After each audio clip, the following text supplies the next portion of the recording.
नमस्कार दोस्तों, आप सभी विद्यार्थियों का आपके अपने YouTube चैनल एड्यू फैक्ट के प्लेटफॉर्म पे बहुत बहुत स्वागत है। दोस्तों, इसके पहले की क्लास में हमने भारत की नदियों से संबंधित कुछ बहुविकल्पीय प्रश्नों को सॉल्व किया था। उसी से संबंधित आज की क्लास में भी हम कुछ महत्वपूर्ण प्रश्नों को सॉल्व करेंगे। तो आइए देखते हैं कि भारत की नदियों से संबंधित कौन कौन से प्रश्नों को आज की क्लास में शामिल किया गया है। दोस्तों, कल की क्लास में हम विश्व की नदियों से संबंधित क्लास का अध्ययन करेंगे। आज की क्लास स्टार्ट करते हैं और देखते हैं कि कौन सी महत्वपूर्ण नदियों से संबंधित प्रश्न बनाए गए हैं। पहला प्रश्न है, इनमें से कौन सी चंबल नदी की सहायक नदी है, यानी चंबल की कौन सी सहायक नदी है। तो इसके लिए काली सिंध भी है, तीस्ता भी है, बनास भी है, नवाज भी है, क्षिप्रा और दूधी नदी, यानी उपरोक्त सभी विकल्प सही हो जाएगा, क्योंकि ये 6 नदियां जो हैं ये सभी चंबल की सहायक नदियों में गिनी जाती हैं। अगला प्रश्न है, सोन नदी की सहायक नदियां हैं। सोन नदी की सहायक नदी कौन कौन सी है। तो महानदी है, घग्गर है, रिहंद है, कांगर है, इसके बाद में उत्तरी और कोयली, ये सभी नदियां सोन नदी की सहायक नदी हैं और सोन नदी गंगा की सहायक नदी है, ये भी याद रखिएगा। तो इस हिसाब से आपका विकल्प डी सही हो जाएगा, लेकिन इसमें से लिखा है इनमें से कोई नहीं, जबकि यहाँ पर होगा इनमें से सभी। ठीक है, ये सभी नदियां सोन नदी की सहायक नदी है, इनमें से सभी।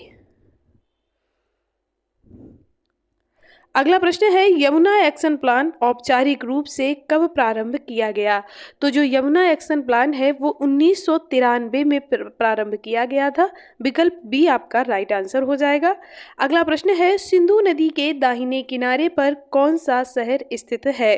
तो जो सिंधु नदी है उसके दाहिने किनारे पर आपका लेह शहर स्थित है, याद रखिएगा। अगला प्रश्न है, ब्रह्मपुत्र नदी के अलग अलग नाम के अनुसार उसके सही सुमेल का चयन करिए। ब्रह्मपुत्र में नदी को किस स्थान पर किस नाम से जाना जाता है वो दिया गया है। तो तिब्बत में इसे यारलुंग सांगपो कहते हैं, अरुणाचल प्रदेश में दिहांग कहते हैं और बांग्लादेश में इसे जमुना के नाम से जानते हैं। इस हिसाब से आपका विकल्प हो जाएगा उपरोक्त सभी, और विकल्प डी आपका बिल्कुल सही आंसर हो जाएगा। अगला प्रश्न है, सतना जनपद किस नदी का उद्गम स्थल है, यानी कौन सी नदी सतना जनपद से निकलती है।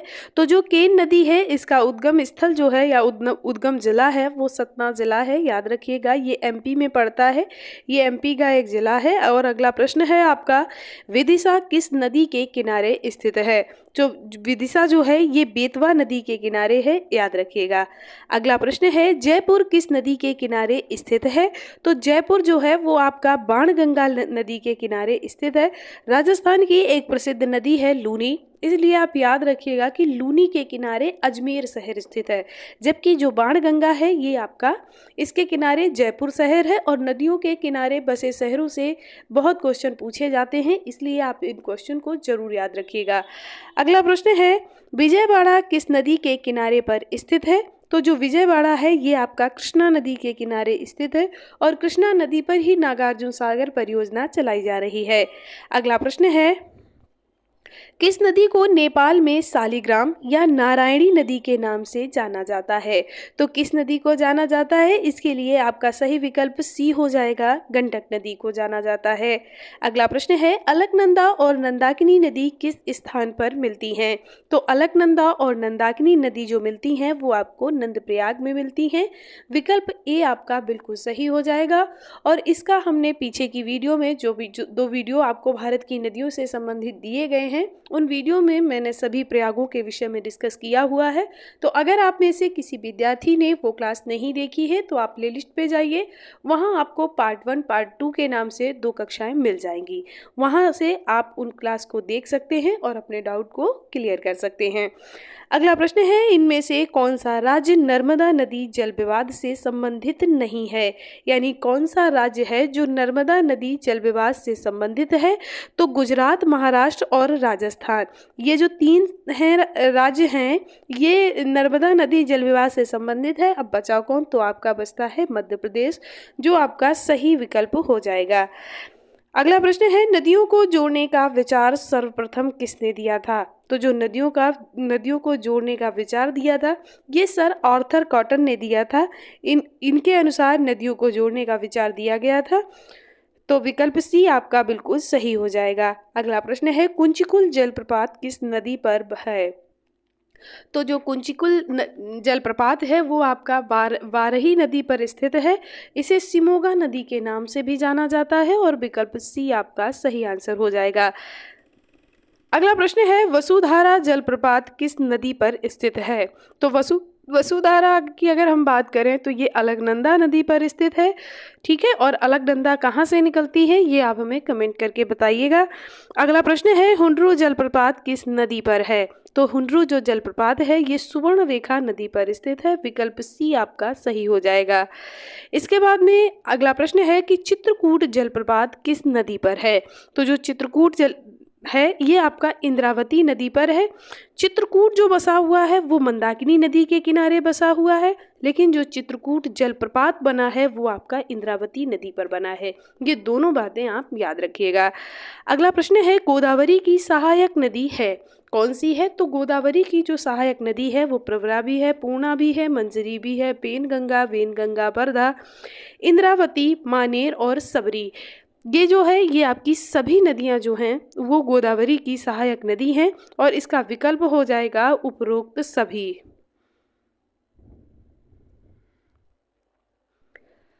और इस हिसाब से आपका विकल्प हो जाएगा डी। अगला प्रश्न है, यमुना की सहायक नदी है। यमुना की सहायक नदी कौन सी है? तो गिरी भी है, असम भी है, चंबल, बेतवा, केन, टोंस, यानी सभी विकल्प आपके सही हो जाएंगे और उपरोक्त सभी विकल्प आपके सही माने जाएंगे, यानी विकल्प डी आपका सही आंसर है। अगला प्रश्न है, नांदेड़ किस नदी के किनारे पर स्थित है? तो जो नांदेड़ है वो किस नदी के किनारे स्थित है? इसके लिए आपको जाना पड़ेगा गोदावरी की तरफ, यानी विकल्प सी आपका बिल्कुल सही हो जाएगा। अगला प्रश्न है, श्रावस्ती किस नदी के किनारे पर स्थित है? तो श्रावस्ती जो है वो राप्ती नदी के किनारे स्थित है। अगला प्रश्न है, संकोच नदी किन राज्यों की सीमा का निर्धारण करती है? तो जो संकोच नदी है ये आसाम और पश्चिम बंगाल की सीमा का निर्धारण करती है। तो इसके लिए आपका विकल्प सी बिल्कुल सही आंसर हो जाएगा। अगला प्रश्न है, कामरूप नगर किस नदी के तट पर स्थित है जो कि ब्रह्मपुत्र की सहायक नदी है? तो ये किस नदी पर स्थित है? इसके लिए आपको बताना पड़ेगा कि ये कपिली नदी पर स्थित है और जो कपिली है ये ब्रह्मपुत्र की सहायक नदी है। कामरूप आसाम का प्राचीन नाम है। तो आसाम के कुछ क्षेत्र को अभी भी कामरूप के नाम से जाना जाता है। धसान और बीना किस नदी की सहायक नदियां हैं? तो जो धसान और बीना है वो किस नदी की सहायक नदियां हैं? तो आप बताइएगा कि ये बेतवा की सहायक नदियां हैं। इसका सही विकल्प सी हो जाएगा, याद रखिएगा। अगला प्रश्न है, पेरियार और भरतपुजा नदी किस राज्य की प्रमुख नदियां हैं?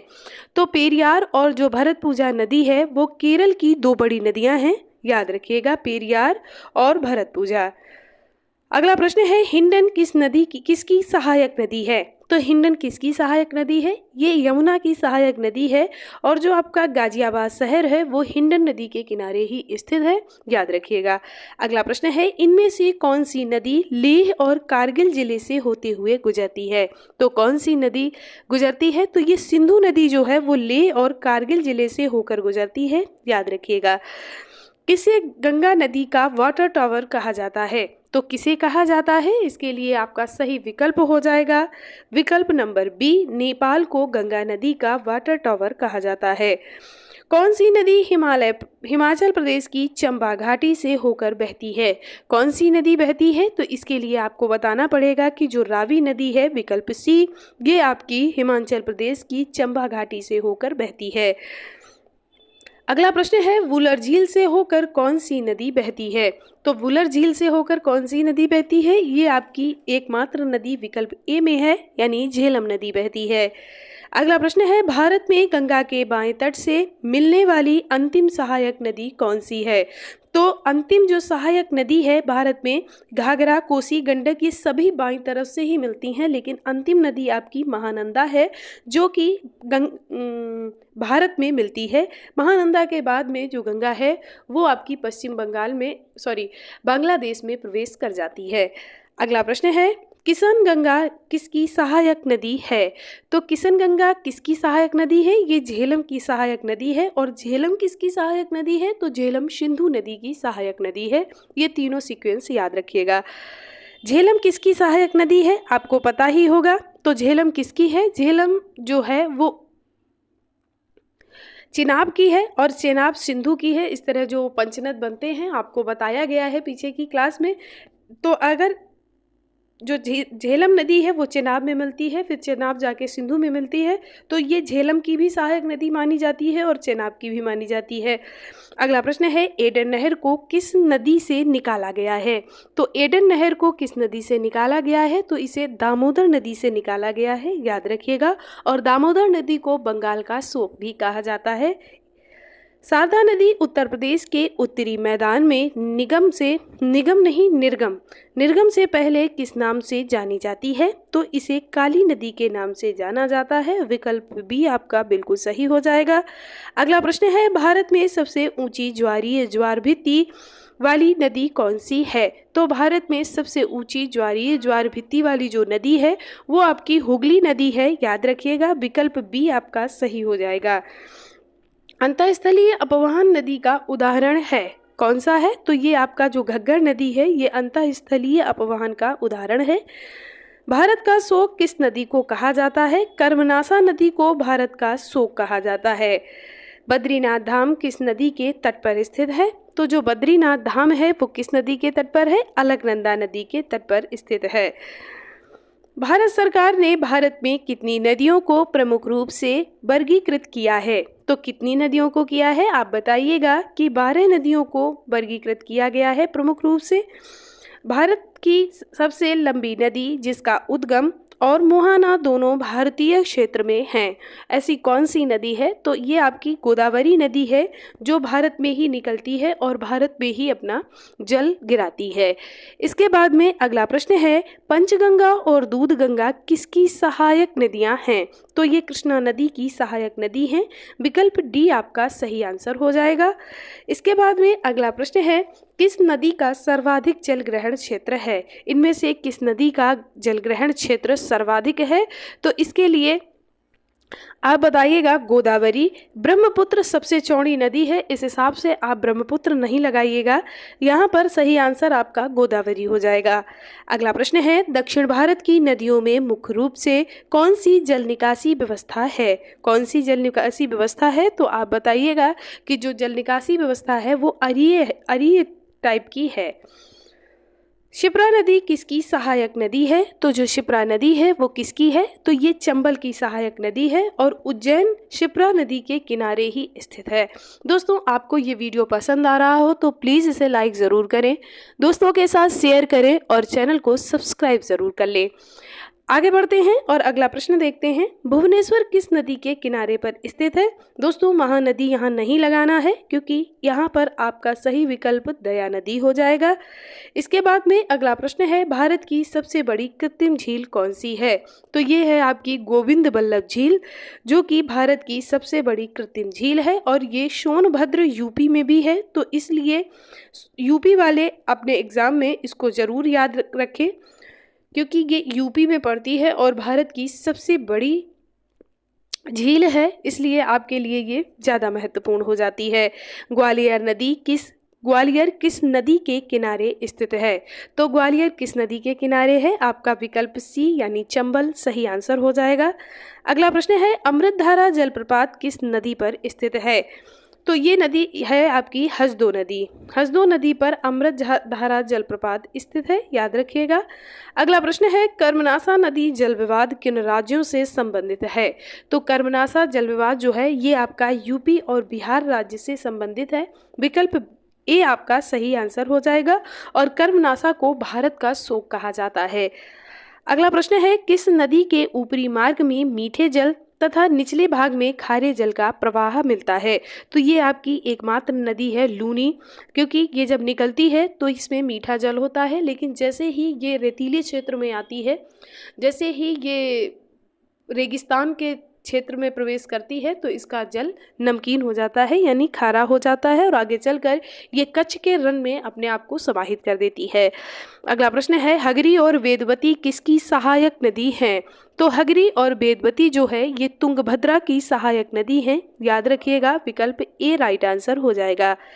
सिंधु की सहायक नदी है, कौन सी है सिंधु की सहायक नदी? तो इसके लिए आपको बताना पड़ेगा कि सतलज, ब्यास, रावी, झेलम, सिंगी, जास्कर, श्योक, सिगार, गिगित, ये जो 9 नदियां हैं ये सभी सिंधु की सहायक नदी हैं, यानी उपरोक्त सभी आपका सही विकल्प हो जाएगा। उपरोक्त सभी नदियां जो दी गई हैं ये आपकी सिंधु नदी की सहायक नदी हैं, यानी विकल्प डी आपका सही आंसर हो जाएगा। अगला प्रश्न है, लोध जलप्रपात किस नदी पर बनाया गया है? तो ये किस नदी पर बनाया गया है? विकल्प बी की तरफ चलते हैं और बराकर नदी को सही कर देते हैं। इसके बाद में अगला प्रश्न है, चूलिया जलप्रपात किस नदी पर स्थित है? तो जो चूलिया जलप्रपात है ये विकल्प बी यानी चंबल नदी पर स्थित है। चूलिया जलप्रपात, चा से चंबल, चा से चूलिया, याद रखिएगा। अगला प्रश्न है, भारत में नदी जोड़ो परियोजना का प्रारंभ किस वर्ष हुआ था? तो ये जो वर्ष प्रारंभ हुआ था ये 2002 में इसका प्रारंभ हुआ था, याद रखिएगा। छोटी नदियों एवं नालों द्वारा अपवाहित क्षेत्र को क्या कहा जाता है? तो इसे कहा जाता है जल सभर क्षेत्र।